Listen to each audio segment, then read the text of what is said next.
Good afternoon, good evening. Welcome, Arpita. Welcome, Nisary. It's going to be a very crisp conversation. We'll try to keep it crisp. It's 20 minutes, and I've requested both the women founders on the panel to share as many and enrich this discussion with as many anecdotes, use cases, examples as possible. So we'll keep it less technical, more about their journey and what their platforms offer and how they're changing lives. Before we start, I would request both of you to do a 1-minute self-introduction, because I understand that Amar has a very difficult job to keep up with the agenda, and it might just be an announcement of the title, but both these women have spent a lot of time building what they have. So I would request you to just a minute on how has your journey been, or an introduction to yourself. Thank you, Sneha, and hi everyone. Thank you for this opportunity for being here. Myself, Nisary Mahesh, ex-banker, writer from Kerala, doing business pan-India, that's what I would say. So I'm running a platform called HerMoneyTalks, which is focused on financial inclusion for women through education, community, and driven by action. That's about me. Hi everyone, I'm Arpita. I'm the co-founder of Cashvisory. So for my background, I actually am an engineer. I did rocket science, in fact. I did aerospace engineering. So it will take way more than 20 minutes to talk about how I ventured into personal finance, but I'll give a very quick intro. I come from a very middle-income household from a tier 2 city in India, and I moved to Singapore on full scholarship at the age of 16, pursued my entire education on scholarship. And living independently in the world's most expensive city taught me one thing early on, that financial literacy isn't a luxury, it's a life skill. So that's what has inspired my mission for Cashvisory. So we'll talk more. Thank you. Thank you, Arpita. Yesterday was a very inspiring day, because the Prime Minister talked about the 10th anniversary of the Digital India Mission. I'm sure many of you caught that note. Some of the things that stayed back with me were things like in 2014 we had just about 25 crore internet connections. Today we have 97 crores. The amount of optical fiber that the cables that have been laid out, I think it was 42 lakh kilometers of cable that has been laid out, so that the most remote areas can have a good network. The kind of investments in India's AI mission, I think it was about 1.2 billion. You could correct me if I'm wrong on those numbers, but overall, it was a very inspiring note, and it ended with something which stayed with me, that while we have data and dashboards, these kind of digital movements are more for and by the people. It is to make move or pivot from India first to build India's global leadership. Now, the reason I'm very excited to kind of moderate or host this panel is because I see both these women in a way contributing to India's digital mission and India's AI mission. So I'll start with Nisary. I'll start with you.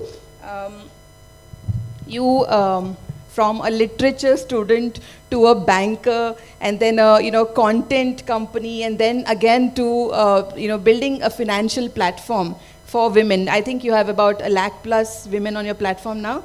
Could you talk to us a little about your platform? What does it do? How did it come into being?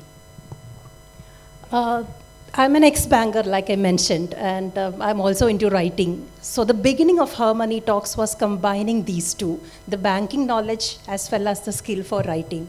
Because we felt 50% of the population, Indian population, are women, but the financial literacy rate of women is very less. I would say it is less than 20%. And if you take women who are investing independently, it is hardly about 20%. So there is a gap existing. And on one side, government and the banks are doing a lot of things for women, but on the other side, there are very less takers. That awareness or that action to avail the schemes and things happening are very less.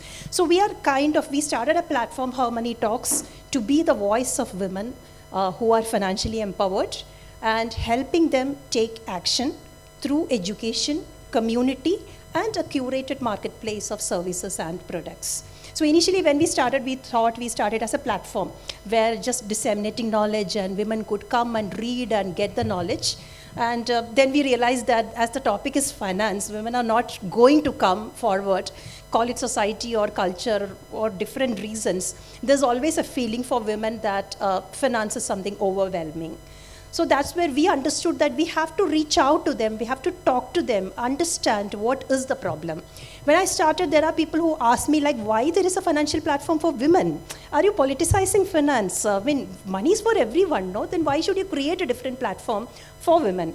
But when we started talking to people, women, actually we realized the set of problems women having and men having when it comes to their financial management are very different.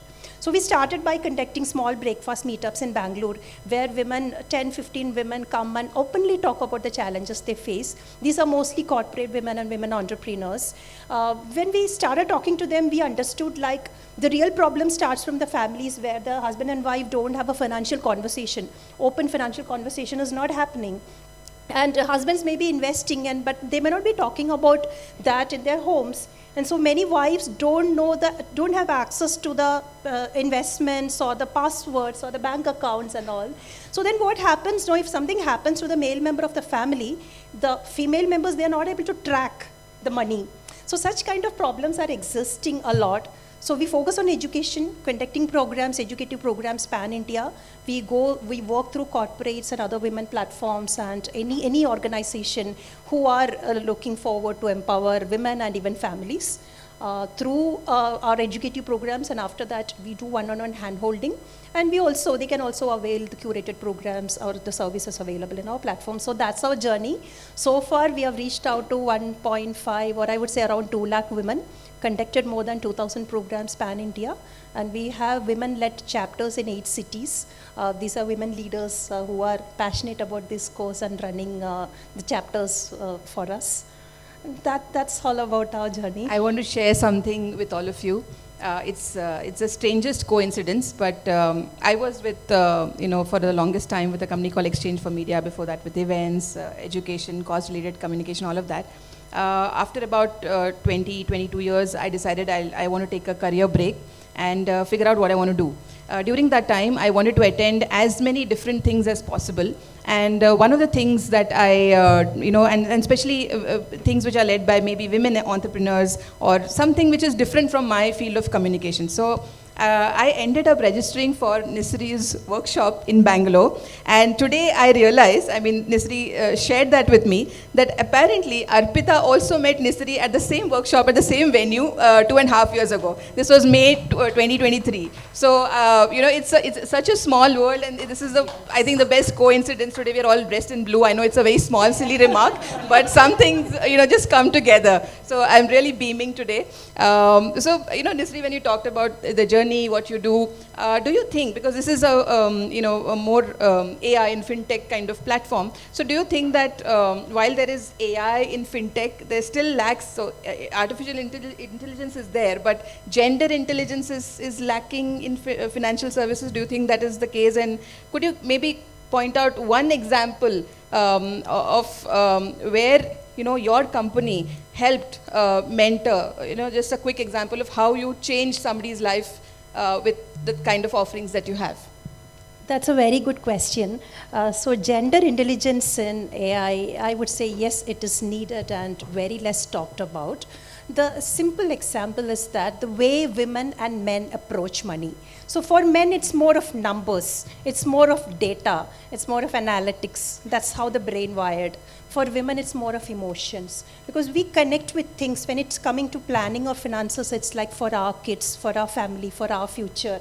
That's the way we connect. So when we have financial planning with both men and women sitting with our advisor, the difference is that the women will be thinking about securing their future, having a own house. This is a kind of thinking, whereas the man will be asking about how the shares, which stocks is working, which are the shares. That's the way the brain is wired. So there, of course, that kind of gender intelligence in understanding people's behavioral patterns and recommending products and services, I would say it's absent or very less in India right now. And in international forums, this topic is being talked about. Behavioral finance is catching up a lot of interest. So I would say it is very much needed. The role of AI, they can do a lot of things to understand specific behavioral patterns of genders and come up with products which is suitable for women. And I would tell one more example, like we were discussing just before the session, like I was in the loans credit. During those banking days, when a woman founder, or even just a woman who wants to buy an apartment or a house, approaches a bank, she will not get a loan approved without having a male co-applicant or a guarantor. It's a credit policy. Because my case is proof. Yeah, she was telling she has that experience. So the reason is that they find women, maybe the credit norms is sticking, okay, women may not be buying houses their own, or if a single woman coming and buying a house, there's no guarantee that she will diligently repay. But if you look at the statistics or the data, women borrowers, especially entrepreneurs, they are very diligent in repayment. Women who are into investments, they take very careful steps, and actually in long term, they have made their money work. All this information is available only with data. And that's where the role of AI is coming in. I would say very less used, but very relevant. And again, you take the life situations. Both men and women have different life situations. One is longevity. We all know that women outlive men in their lifespan is more, which means in your later years of your life, you have to live your life alone. So the requirements are different. Women have career breaks, men don't have career breaks. So they have to plan for their finances in a different way. So all this will come into place, or you get the right kind of products and services when you apply technology, and that's when AI steps in. We can do a lot of difference. Even banks can come up with good products, I would say. Sure. Thank you. Arpita, Nisary's company focuses on women. You have a very different cohort. You're talking to, you're talking to younger people. You're talking to them through, a mix of AI-powered platform and a little bit of human intervention. What is it that Cashvisory do, and how did it come into being? And from aerospace engineering, do you enjoy talking to these youngsters who perhaps come to you with a very different kind of prompts and then say, okay, it's not helping me with my financial planning? Tell us about your company. Thank you for your question, Sneha. So definitely money is very personal to me, although I did engineering, but like I said, my journey has been about it's kind of like starting it from very humble beginnings to finally, working on my financial goals. So one good thing is that both my co-founder Utkarsh and I, we have a background in financial advisory. It's a combined experience of 15 years now. So we have the domain expertise. We understood, what financial planning is all about. But at the same time, we also noticed very huge gaps. We saw that, the whole ecosystem is so geared towards the high net worth individuals who are mostly on the older age groups or the mature working professionals, pre-retirees, right? That's when we realized that the young generation is really missing out on the good quality financial advisory, because and that is creating a huge impact for the future, because they are missing out on one of the most important compounding opportunities of their lives, right? So in a way, if you start off your wealth planning at least about 10 years later than when you should have, you might end up with less than half of your retirement corpus. So we saw this huge gap. Now when it comes to the Indian younger population, right, it's huge and it's very nuanced. The segments are all kinds, whether you compare a working professional in tier 1 city compared to rural India or compared to tier 2, tier 3. So the only way to solve for that population is using tech, and that's where leveraging technology and artificial intelligence comes in. They understand tech better, right? They understand. The young generation does not even want to sit with an advisor and have coffee. They don't have time. They want everything digital, right? So which the traditional ecosystem is not being able to cater, and how will they, right? They have an established business working on a different model. So for that, you need startups, you need people like us building new solutions for existing long-standing problems, in fact, right? And coming to the use of technology, see, we wanted to build a completely DIY platform, honestly, when we started off, but we realized India is a do-it-for-me economy. We want things done for us. Even if you have the app in front of them, you want someone to tell you, I want, like, this is what you should do. Go ahead and do this, right?